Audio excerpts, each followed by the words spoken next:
So first and foremost, we want to say Kau Lao, Abanawa Yahweh, by Shema Mashiach, Wahamalaki, Yahweh Shai. That's all praise to our Father Yahweh.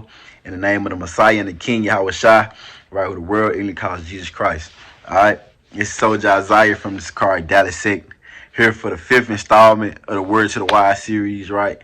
Coming at you with another one, Lord willing, it be edifying through the spirit and power of Yahweh Hashem Yahweh Shai, right? Down the Black Jew Apparel.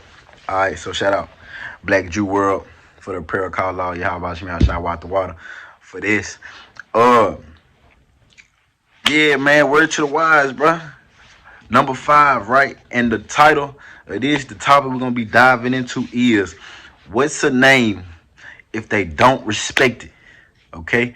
What is the value of your name, and what is the relevance and importance of making sure your name is without blemish, man? Don't have a polluted name walking around here, right?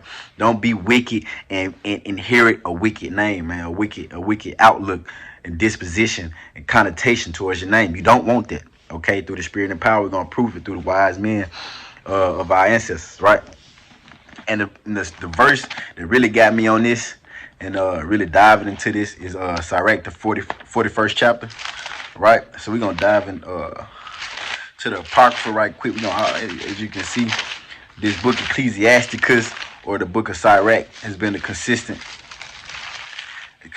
used book throughout this Word to the Wise, right? Because it's so filled with gems, so filled with jewels of wisdom, right? So we're gonna go into this once again through the spirit and power. So let me get to it, man. Boom. All right. So we're gonna go to Sirach chapter 41 and verse 11. All right, we're gonna start here. Sirach chapter 41, verse 11. Okay, and kind of like I said, the whole topic is the relevance of having a good name and not the name of a sinner or of a wicked person. All right. Sirach chapter 41, verse 11. It says, the mourning of men is about their bodies, but an ill name of sinners shall be blotted out. Right? So it says the mourning of men is about their bodies, meaning the time where men mourn is normally about some type of ailment that takes place with a literal physical being, right? You have ailments, sicknesses, diseases, and things of that nature that you might be overcome by, right? And that's when you begin to mourn, or you may experience the death of a loved one, the death of someone dear to you, right? And you may end up grieving or mourning in regards to that, or in regards to the body decaying, the body being put in a lesser state, right? But an ill name of sinners shall be blotted out, right? So you have the mourning that comes with physical things. Then you have the actuality of the ill name, right? Not just the illness of the body, but the illness and the ailment that came with being a sinner, right? Which is an ill name, right? The ill name of sinners shall be blotted out. Okay, so you don't want to be one of those whose name and all of the acts, the deeds that you may have done throughout this time on this life, right? This shadow of time on this earth, to be blotted out because you have an ill name, right? You want a name that continues for generations, right? You want a name that is reverenced and remembered in light to the good things and the positive outcomes that came along with your doings on this earth. Okay, you want to see progress. You want your name to be attached to production and not regression, okay, or digression. All right, verse 12. It says, have regard to thy name, for there shall continue with thee above 1,000 great treasures of gold. It says, have regard to thy name, right? What's a name if they don't respect it? What use is it for you to have a name if you're not even taking regard to? You got to take heed to the fact that your name means something, right? And it's attached to something. It's attached to the legacy that you leave behind, right? So you have regard for it, because a good name will bring you, as well as your heirs and those who descend after you, more gold and more treasures than thousands of gold. Thousand great treasures of gold.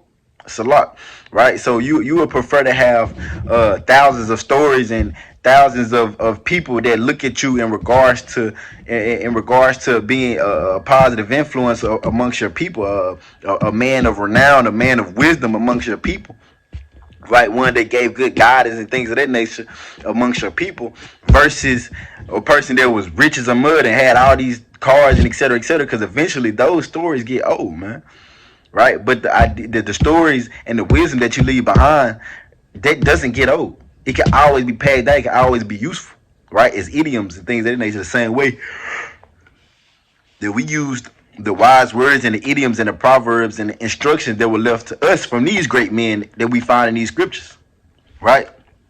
Verse 13, it says, a good life hath but few days, but a good name endured forever.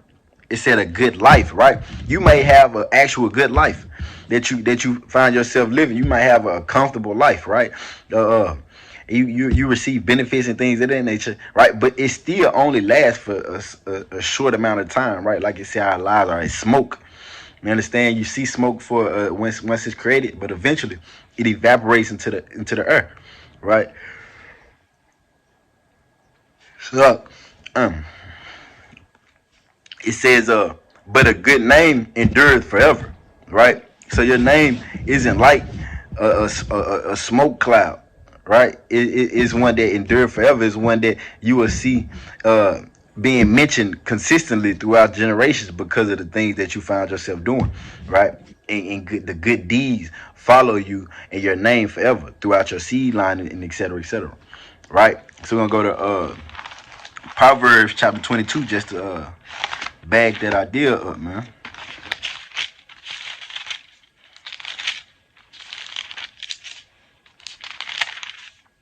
Right? It's the book of Proverbs chapter 22 verse 1. It says, a good name is rather to be chosen than great riches. Okay? It says a good name is rather to be chosen than great riches. If you had a choice to be known, and you think about, right? You think about the people that are entertainers, right? The quote unquote gatekeepers of Hollywood and things of that nature, right? You find that they may have riches, they may have a good life, right? They may be experiencing, like I say, benefits throughout this time, right? Within this existence. But you come to find out all these stories that get passed around about them in regards to all the debauchery and the wickedness that they had to perform in order to get the riches that they have, right? So you don't want to be a part of those who, even though you have a bountiful lifestyle, you have a rich lifestyle, but yet and still you have all these rumors and etc. that are following your name. They follow your name because the means to you getting the ends that you have accomplished, which is the riches, were all wicked, right? You would rather have a good name than riches for a little small amount of time. You would rather have a good name forever, right? So it says a good name is rather to be chosen than great riches, and loving favor rather than silver and gold, right? You'd rather have that loving favor, that favor that comes from being a righteous vessel to all the people of your nation, than having riches and gold and not having any favor among any love that comes from your people. So, because what good is being a king or someone of a pristine majesty if you aren't able to enjoy those riches and things of that nature with people that you care about?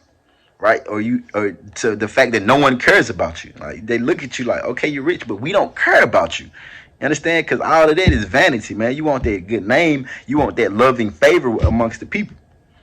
You understand? And so that's a theme that you find throughout the scriptures. You find that the men that made the most difference on the earth left a good name, and we still talk about these people to this day. Right? We still try to enact and imitate these same people to this day, right?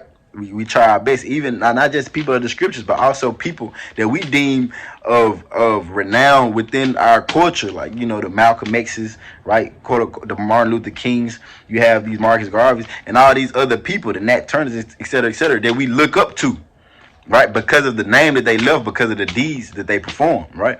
So you have these things that you have as examples of men that left a good name and what can happen when you leave a good name, versus the people of wickedness that you might think of every now and then. But like, who's thinking about Bankroll Fresh? You see what I'm saying? Who thinking about him, right? Not saying he wasn't bumping or nothing like that, but like, if you would rather be famous than infamous, you understand? Like, who's thinking about motherfuckers that left a ill name, except for when it's time to talk about wicked shit. But on a day to day, people that are consistently going to be mentioned are people who left a good name instead of a wicked one. And so we're gonna get Ecclesiastes chapter 7 and verse 1 to drive this home even further, and then go from there and go into the scriptures and show examples of men who had a great name, and even to the point where the Most High does a lot of things in regards to us as a people because of his name, because of the oaths, right, that he made to our forefathers. He won't allow his name to be polluted. And in the same way that the Most High was, where he said, I'm going to do what I said, just off the strength of my name, not for any other reason, but for my name's sake, there should be a sure proof example to say, dang, I'm made in the image of the Most High. So apparently my name must be worth something on this earth. Let me also go through with all the things that I say I'm gonna do, and let me go further than I've ever tried to go, because I would leave a better name. Okay, you don't want a polluted name on the earth, right? So Ecclesiastes chapter 7, verse 1, it says, a good name is better than precious ointment. Right? It says a good name is better than precious ointment. So let's say you got a good name, right? Or for example, you have a good name and you also have a sickness, right? Or you have a scar that's you know what I'm saying, starting to get infected, etc., etc. Well, let's say you do something wrong, or you get put in a position to where you're looked at like, dang, he kind of fell off, but you have a good name, right? That good name will save you in the times of you haven't fell off, because you have so many friends to pick you back up. In the same way that precious ointment can heal that scar that you may come into through whatever means, right? You might end up getting hurt in some form or fashion of war or whatever, right? And that precious ointment will save that limb. It'll save that scar from infecting the rest of that limb or whatever, right? The same way that precious ointment can heal you in times of sickness, in times of harm, right? The same way a good name can save you in times of affliction, right? You will have people to lean on and things of that nature. And it's better to have that than to have this arm saved by this precious ointment. You understand? So that's a spiritual thing to consider, right? All right, then, am I putting myself in a position to where my name will hold enough weight, you know what I'm saying, amongst my people, amongst the congregation, to where when I'm down, they don't look at me and laugh at me, right? When they look at me and say, dang, this is my friend down, let me assist, right? Let me make sure that he's not in this position forever, because just off of the strength of you being a genuinely good and concerning and righteous person, right? So we're gonna go to Sirach chapter 44 to dive back into this, man, and showing the benefit of that good name. Sirach chapter 44 from the top. It says, let us now praise famous men and our fathers that begot us, right? Let us praise these men. The Yahweh have wrought great glory by them through his great power from the beginning. Such as did bear rule in their kingdoms, men renowned for their power, giving counsel by their understanding and declaring prophecies, right? Great men were kings, prophets, giving large amounts of wisdom out. It says leaders of the people by their counsels and by their knowledge of learning meet for the people, wise and eloquent in their instructions, right? This is the type of person you want to be known as. Somebody that was known by their knowledge and their instructions, right, that they left amongst the people. It says, such as found out musical tunes and rejected verses and writings. Rich men furnished with ability, living peaceably in their habitations. All these were honored in their generations and were the glory of their times. There be of them that have left a name behind, that their praises might be reported, right? Verse 8, it says, there be of them that have left a name behind, right? All these men that did all these great things, left all these instructions, left wisdom and counsel for us to take heed to, they left a name behind, right? And you should too. Leave a name. If you don't do it for no other reason, at least do it for the sake of your name, right? What do you want to be remembered as, bro? That their praises might be reported, and some there be which have no memorial. You want to be one that leave a name or one that has no memorial? Who are perished as though they had never been, because that's what's going to come to it. You're going to die, and then it's going to be as though you were never here. Right? And the same way with Esau. Like, we not going to, who cares about Esau? Because his name ain't going to be remembered, because it's going to be blotted out of history because he was so fucking wicked. Right? Esau was so wicked that his name has to be blotted out. In the same way, wicked niggas, y'all won't leave a memorial. In the same manner, you could do the opposite, right? The vice versa, and do everything in your power to leave a memorial, leave a name to be left behind. It says, who are perished as though they had never been, and are become as though they had never been born, and their children after them. But these were merciful men whose righteousness have not been forgotten. With their seed shall continually remain a good inheritance, and their children are within the covenant. Their seed stands fast, and their children for their sakes. Their seed shall remain forever, and their glory shall not be blotted out. Their bodies are buried in peace, but their name liveth forevermore. Right? The people would tell of their wisdom, and the congregation would show forth their praise. And then it goes forth and tells you all of these great men, right? Enoch, Noah, right? Abraham, kept the law of the Lord. Let's see, who else? Isaac, Jacob, etc., etc. It's going to keep going down to all these great men, right? Men that we know of and we think of and we teach about, right? So be like unto those men and try your best to leave a great name, right? And then, like I said, you also have proof in the scriptures where the Most High does the same thing, right? He does things for the sake of his name and solely for the sake of his name, right? And they can be shown in Ezekiel the 20th chapter. Let's get that right quick.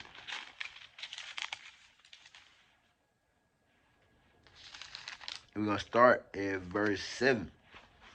Come. Ezekiel chapter 20, verse 7. It says, then said I unto them, cast ye away every man the abomination of his eyes, and defile not yourselves with the idols of Egypt. I am Yahweh your power. Verse 8, but they rebelled against me and would not hearken unto me. They did not every man cast away the abomination of their eyes, neither did they forsake the idols of Egypt, right? So this is going into our people going in and being wicked and performing idolatry toward the gods of Egypt, instead of keeping the oath and maintaining the promise that we kept that we made with the Most High, as far as only serving him and worshiping him only, right? It says, neither did they forsake the idols of Egypt. Then I said, I will pour out my fury upon them to accomplish my anger against them in the midst of the land of Egypt, right? So the Most High was pissed. He said, you know what? I kill y'all in the midst of these people, right? He was ready to pour out his fury, his anger. Verse 9, but I wrought for my name's sake that it should not be polluted before the heathen. He said, you know what? And then I thought about it.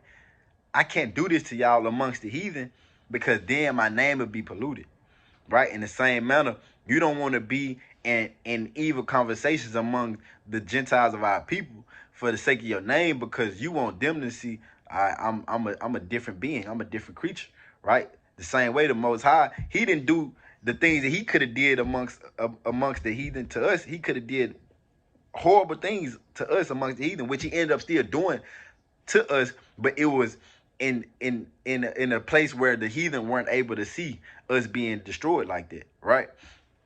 We got our punishment within the wilderness, right? He didn't do it in the midst of Egypt. He did it in the wilderness, right? And it's going to prove it. It says, before the heathen among whom they were, in whose sight I made myself known unto them, right? He proved himself as our God amongst the Egyptians, amongst the heathens, right? So he can't pollute his name and do the opposite to them and let us be destroyed amongst these same people, right? He has to behave in the same manner that he always behaved towards us, being that light, being that God, that Savior, right, to us. He says, and bringing them forth out of the land of Egypt. Wherefore I called them to go forth out of the land of Egypt and brought them into the wilderness. And I gave them my statutes and showed them my judgments, which if a man do, he shall even live in them. Moreover, also I gave them my Sabbaths to be a sign between me and them, that they might know that I am Yahweh that sanctified them. Verse 13, but the house of Israel rebelled against me in the wilderness, right? So he took us from amongst the Egyptians, and then we started rebelling in the wilderness. They walk not in my statutes, and they despise my judgments, which if a man do, he shall even live in them. And my Sabbaths they greatly polluted. Then I said, I will pour out my fury upon them in the wilderness to consume them, right? So now we get into the wilderness, and we provoke him to anger again, right? But it said what? Verse 14, but I wrought for my name's sake that it should not be polluted before the heathen on whose sight I brought them out. He didn't destroy us in the wilderness so to the degree that we could have been destroyed, right? To completely wipe us out solely for the reason of his name's sake. Okay, so if you're gonna do any right, if there is no reason other than your name to do righteousness, then do it just for the sake of your fucking name, bro. Just think about, like, damn, how is this gonna affect how people look at me in the future, right? If this information gets out, how is this gonna be either a blemish or a beauty mark on my name?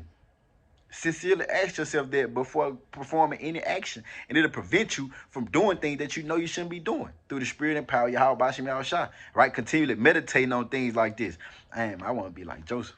I want to be like Joshua, right? I want to be like Moses. I want to be like Yahushua. I want to be like Timothy, right? I want to be like Paul. One that was wicked and doing all these evil things, but then turned from it and did everything in his power to prove that his name was worth something. And then now, guess what? Paul is one of the main people we talk about, right? But he changed it, and his name has become one worthy of recognition, right? David, men, Nehemiah, right? All of these men throughout the scriptures, they made a name for themselves in righteousness, through righteousness and valiantness, right? And honor. Right? Not no wicked niggas. Verse 15, yet also I lifted up my hand unto them in the wilderness, that I would not bring them into the land which I have given them, flowing with milk and honey, which is the glory of all lands, because they despised my judgment and walked not in my statutes, but polluted my Sabbaths, for their heart went after their idols. Nevertheless, mine eye spared them from destroying them, neither did I make an end of thee in the wilderness. But I said unto their children in the wilderness, walk ye not in the statutes of your fathers, neither observe their judgments, nor defile yourselves with their idols. I am Yahweh your power, walk in my statutes, and keep my judgments, and do them.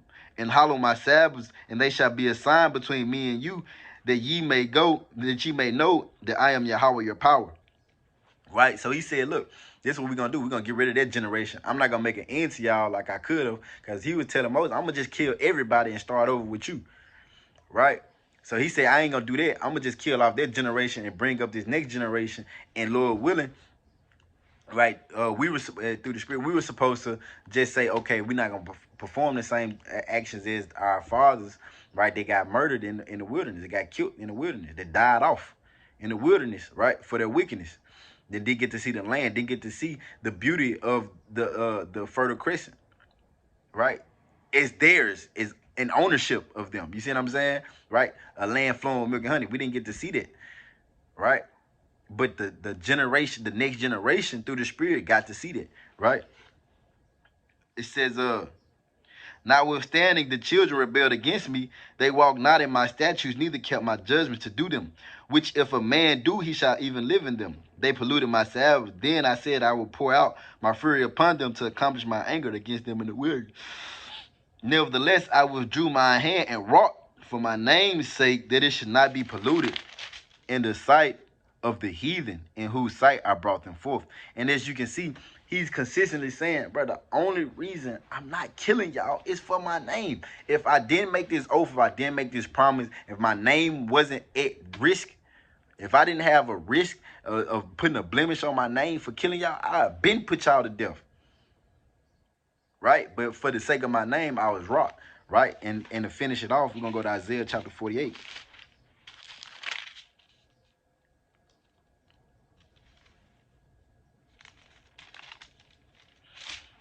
Is this 40? Nah, that ain't 40. Okay, come on. 48 and verse 11. Chapter. This is the book of Isaiah, chapter 48, verse 11. It says, "For mine own sake, even for my own sake will I do it. For how should my name be polluted? I will not give my glory unto another." Right? We're gonna go up. We're gonna start at verse 9. It said, "For my name's sake will I defer mine anger, and for my praise will I refrain for thee, that I cut thee not off." Right? And he's saying it again. For my name's sake, I won't cut you off.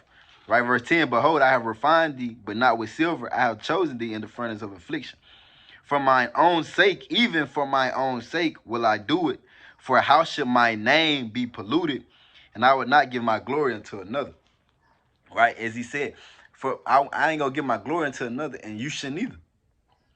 Right? You should look at this opportunity, the life that you have is an opportunity to bring glory into yourself, into your seed line, into your nation.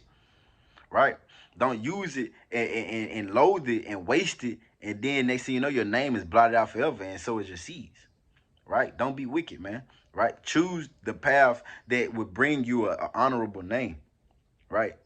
Choose the actions that will promote that your name be remembered forever, and be not just remembered forever, but remembered in a light that shines brightly upon the foreheads of the other people that actually get to listen to your words, right? And use you as a form of encouragement, right?